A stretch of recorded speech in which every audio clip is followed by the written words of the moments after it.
Hold up to. Tayo na pira mo. Boss, wala akong kapera dito, boss. Kahit Gcash na lang. Hindi ko na alam password yung Gcash ko, boss. Ba't di mo alam? Bubo ang puta. Hindi ko talaga alam, boss eh. Sige. Ano natin? Forget password. A few moments later. Sige. I-forget password natin yan. Boss, hindi rin mag-send yung OTP kasi yung SIM card nandun sa ibang cellphone. Ano ba yan? Tanga mo naman. Sige, email mo na lang. Kalimutan ko rin, boss eh. Sige, forget password natin yung email mo. Ano yung cellphone mo? Ako na mag-forget password ng cellphone mo. Ito ba yung email mo? Oo, yun yung boss. Sige, ano man ito? Security password muna natin ito Ano pangalan ng aso mo? Brownie. O ano ng pangalan ng bata mo? Richard.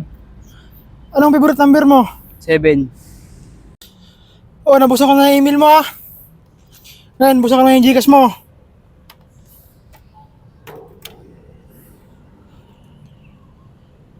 Ito yung Gcash mo?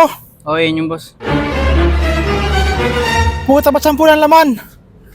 Boss, wag boss. May 3 asawa ko.